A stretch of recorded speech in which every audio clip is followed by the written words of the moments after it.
Hinikayat naman ni Pangulong Aquino ang mga estudyante na pagtuunan ng pansin ng pag-aaral bago ang mga social media sites at online games. Ginawa ito ng Pangulo ng pasinayaan ng bagong school building sa Tarlac National High School. Si Ailey Milio sa report.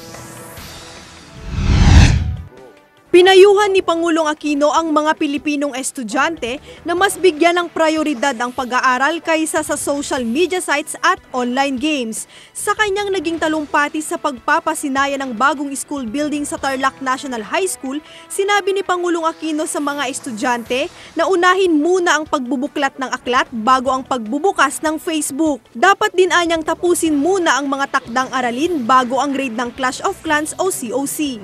Marahil, ilang beses nyo na itong narinig mula sa inyong mga magulang. Pero ito naman ang galing sa Pangulo ng Pilipinas. Mag-aral po kayo sana ng mabuti. Naariyan na ang lahat ng suporta, pero hindi naman pwedeng ako ang matuto para sa inyo. Kayo ang magpapatuloy sa lahat ng ito. Ginagawa namin lahat ng aming makakaya upang mabigyan kayo ng mas magandang simula kaysa sa pinanggalingan namin. Ipinagmalaki rin ng Pangulo ang mga nagawa ng kanyang administrasyon sa sektor ng edukasyon sa bansa. Kabilang anya rito ang pagresolba sa backlogs ng mga libro at silid-aralan.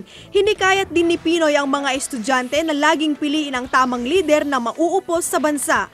Malinaw po, nagawa natin lampasan ang mga napakalaking hamon sa sektor ng edukasyon nang hindi umaasa sa anumang gimmick at lalong hindi sa magic. Hindi naman siguro kalabisang sabihin na mas malayo pa ang kaya ninyong marating. Magagawa nyo ito hindi lamang sa pamamagitan ng pagpili ng karapat-dapat na pinuno sa inyong pagkakadalubhasa sa mga pipiliin ninyong larangan balang araw, magiging mas mahusay kayong tagapagtanggol ng tama, tagapagbantay ng katotohanan at tagapagsulong ng interes na mas nakakarami. Ailey Milio, Eagle News.